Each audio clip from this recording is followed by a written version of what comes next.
What's up, guys? Welcome back to my channel. Wow.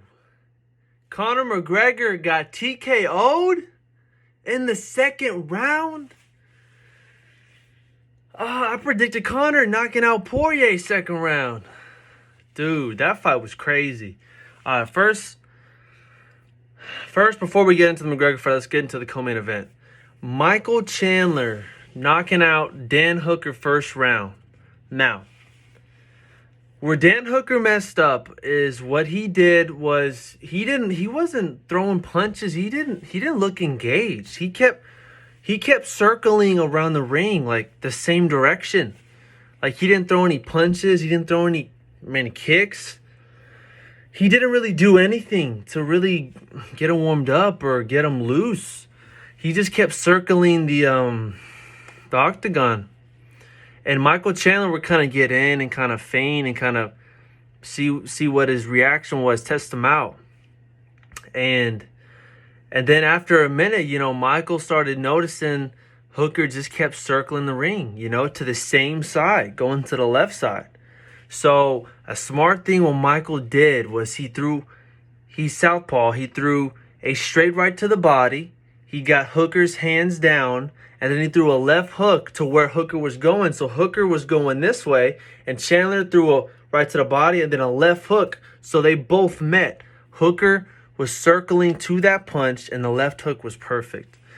Michael Chandler set it up perfectly. And honestly, Dan Hooker asked for it, man. I mean, you're not engaging. Your hands are down. You're not throwing punches. You're literally just circling the ring or circling the octagon. And Michael Chandler's like, all right, that's all you're going to do? That's your safe zone? That's your comfort zone? You go to this side? And he recognized that quickly and knocked him out clean, smooth the bleep out. And I was thinking, after he knocked him out, like, he deserves to fight for a title. He deserves to fight for a title shot. Fight for the belt. But I watched Michael Chandler post-press conference. I watched Dustin Poirier and I watched Conor McGregor. And I was thinking Poirier should fight Chandler for the belt. But hearing Dustin was saying he doesn't deserve to fight for the belt. He's only had one UFC fight. Dustin beat Dan Hooker and he's fought all these guys. And Dustin Poirier was pretty much saying like, hey, Chandler only fought one fight in the UFC and he's going to fight for the belt. I mean, that makes sense. And plus, Dustin Poirier beat Hooker, and Chandler just beat Hooker. True. But there's still another lightweight in the division. Charles Olivera, Brazilian. That dude's been fighting everybody. He beat Tony Ferguson. Like, he's the next lightweight coming up that deserves to fight for the belt. So, now that I totally forgot about Charles Olivera. So, now that Dustin said that, the next fight for Michael Chandler's got to be against Charles Olivera. He's on a roll at lightweight. He's lost a lot of fights, but he's came back up. He beat Kevin Lee. He beat Tony Ferguson. He beat a lot of other guys too. Like, he's kind of been like brushed to the side because he's not a big household name, But Charles Olivera and Michael Chandler should fight next. If Chandler can beat Olivera, who's a up-and-coming fighter who is not only red hot, but he's been knocking on the door to fight for the belt for a minute now. And, if Chandler beats Olivera, then you really can't deny him. Like, there's no other lightweight that's out there ready to fight for the title. Justin Gaethje lost against Khabib. Like, Conor's there. Dustin Poirier is the top of the top. Khabib retired. Like, there's a lot of lightweights. Dan Hooker, who just lost. I mean, there's a lot of good fights out there. But Michael Chandler, after that first round knockout of Dan Hooker, which I predicted fourth round, he did in one round. He did in 2.5 minutes. So that was impressive. That was crazy. Hooker fell like instantly. He hit the button perfectly. As soon as Chandler landed that hook, he dropped, and that was it. Chandler's a vet. I mean, he's a Bellator champion, 3-time Bellator champion. So set up Michael Chandler versus Charles Olivera. Winner of that gets the title fight against Dustin Poirier. But going to the main event, Conor looked good in the first round. He was landing his combinations, but I noticed he always throws that like 1-2 and then a lead, like extended uppercut. He's like a 1-2 and then a 3, like, and then maybe a overhand right after that. But like he always does that combination, like he like 1-2-3 or like slip, of course left, like counter straight left. But like I've always seen that combination of Conor like all the time, like a 1-2 and then extend the uppercut, and it lands. You know, he landed it quite a bit on Dustin, and there were a couple times where he landed it smooth, like right on the money. And Conor could have got aggressive, but I think Conor was just kind of, you know, being patient. I have like dry skin there or something, but I don't know what's going on. But like Conor was landing punches on Dustin, clean punches in the first round, but Dustin was landing that calf kick.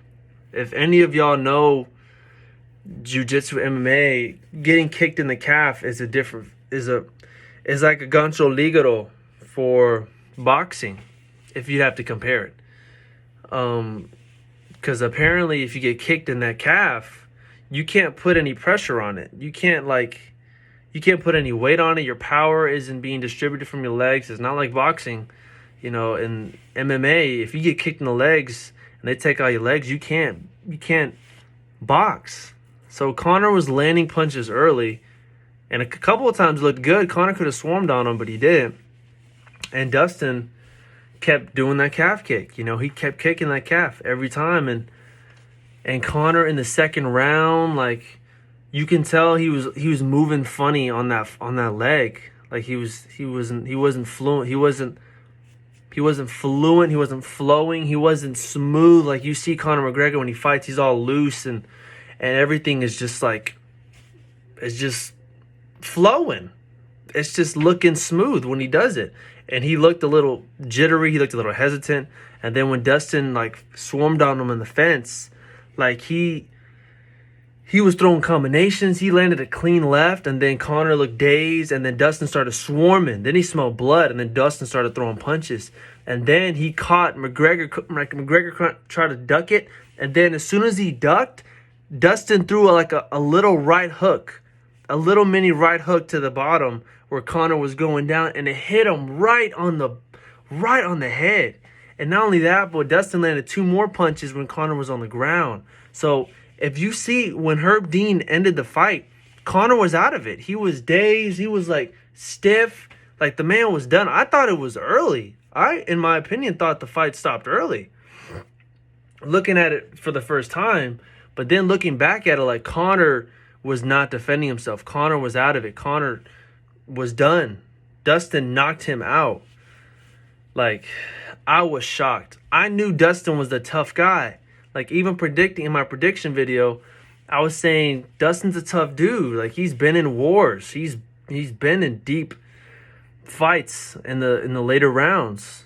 So, I mean, you can't count him out. That's why I knew it wasn't going to be over in 60 seconds or the first round, because Dustin's a tough dude. And he's smart. He fought very smart. And Conor, you know, this really exposes Conor's coaches. You know, it's Conor's not no Mayweather. This is why Floyd Mayweather is the GOAT. Man is undefeated. He had like double the fights of McGregor. McGregor, I think, is 22-5 now. Mayweather had like 50 plus boxing fights. Or 50 and 0. Like, this is why Mayweather is the GOAT.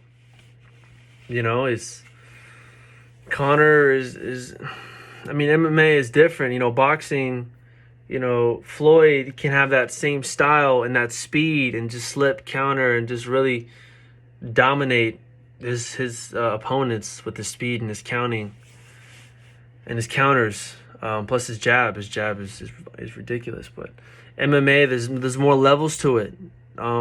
It's a lot harder to be undefeated in MMA. But with Khabib, he takes you down. That's his style. Khabib is kind of like the Floyd Mayweather of UFC. You know, he has a style. He's going to do it every time. If you can't beat him, you can't beat him.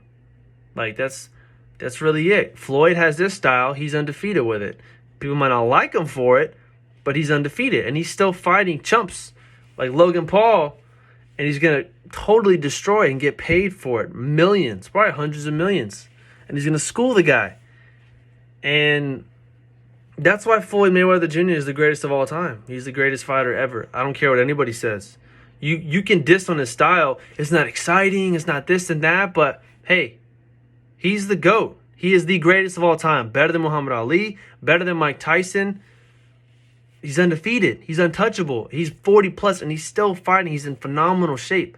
Now, you can say he's not the most exciting fighter. You can pick Mike Tyson. You can pick Muhammad Ali. You can pick a lot of fighters who are more exciting than Floyd. But those other dudes lost.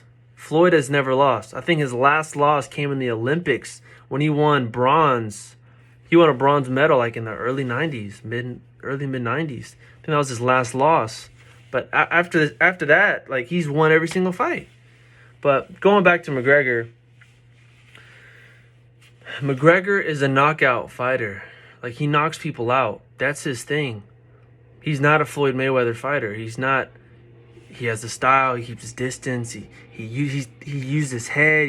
His knowledge comes into play. Like, Conor's just gonna come in, try to knock you out, do his thing, and if you don't, I mean, the one thing we saw.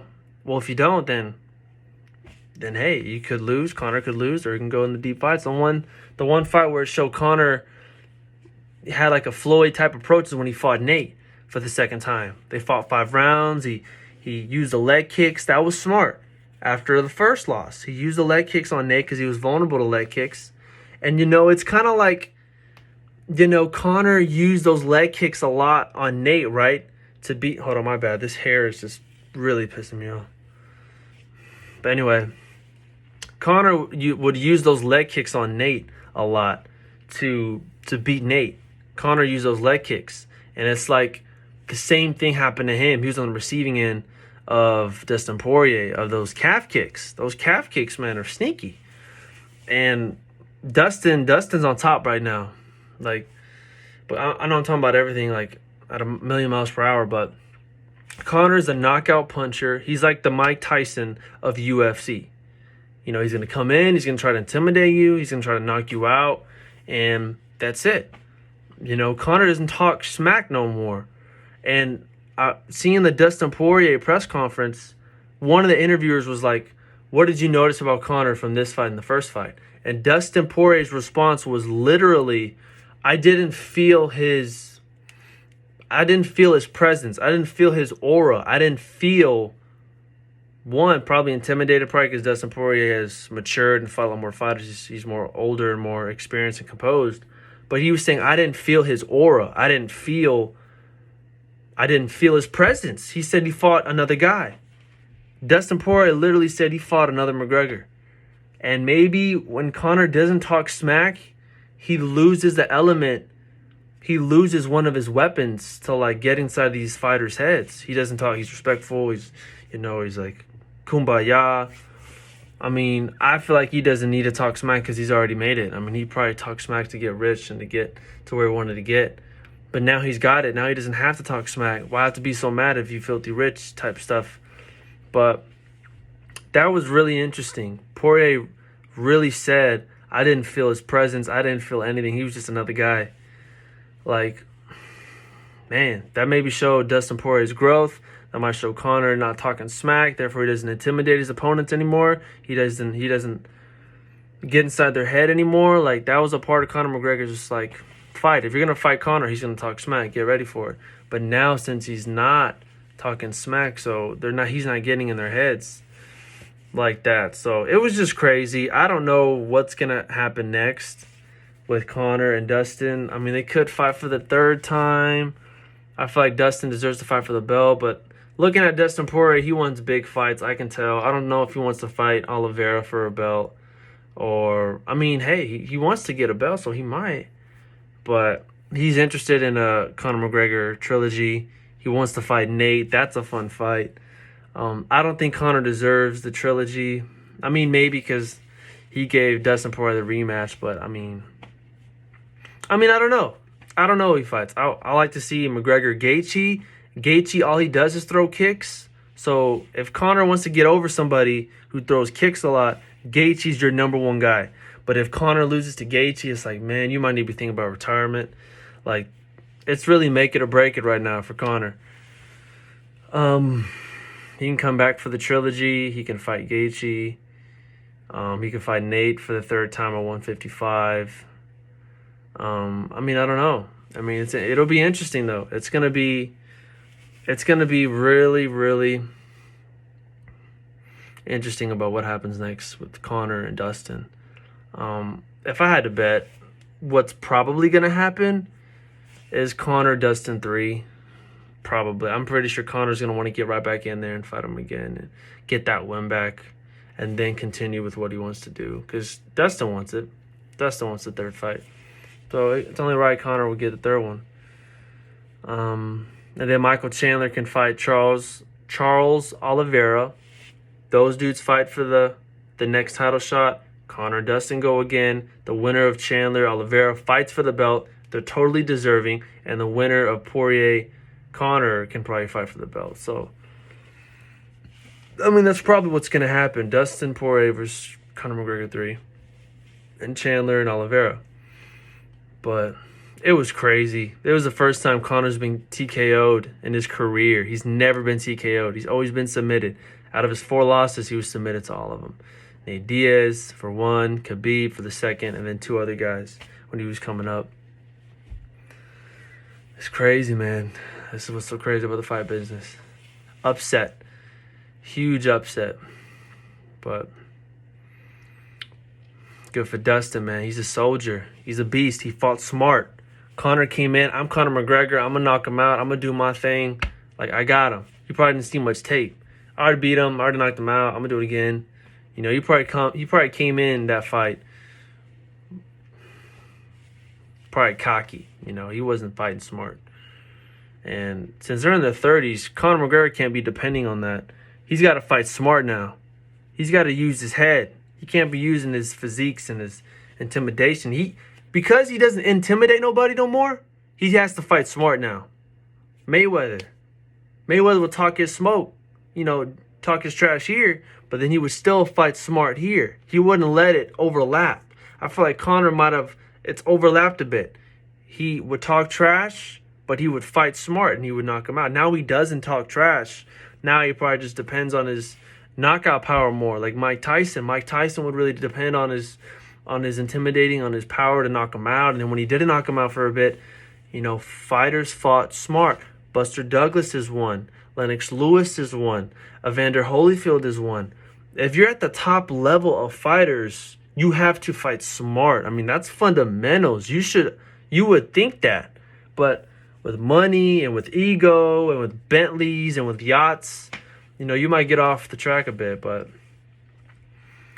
hey, man, Conor McGregor's going to be back. He's going to fight Poirier for a third time. I think he's going to get the win back. But hey, that's until it happens. But for now, Dustin Poirier, put some respect on Dustin Poirier. He beat McGregor at his best so far. TKO'd him. Like, Dustin Poirier is the man right now. He's the top of the top. He's the champion. He's the champ. There's no champ. Khabib's gone. Dustin Poirier is the champ at 155. So put some respect on his name. And wow. Fun fights. But Dan's about to be 20 minutes into this video. I mean, hey, well, why not? Why not 20 minutes? But the NFC Championship game is literally on right now, so I'm going to watch that. Tom Brady versus Aaron Rodgers. Let's go, Aaron Rodgers. You got it, man. Let's go. Hey, Ron, you got it. But thank you guys for watching this video. I'm going to start using this angle more. 1, I like it. 2, you see my face. And 3, it's just better lighting, and it's much more, like, better for the phone and everything. But thank you guys for watching. I appreciate it. I'll be uploading soon my reaction to the AFC and the NFC Championship game. And then probably predict the Super Bowl after that. And then probably talk about the Astros with George Springer signing to the Blue Jays, us re-signing Michael Brantley and Castro, and maybe talk about the Houston Cougars basketball team soon because they're 13-1. They're making a lot of noise. They just beat a team, yes, I think it was UCF or something. So Houston Cougars basketball is making noise. Deshaun Watson might be leaving with our new head coach signee. Anyway, so there's a lot of things to talk about for Houston and fights coming up. But again, thank you guys for watching. I appreciate it always. And I'll see you guys soon. Peace.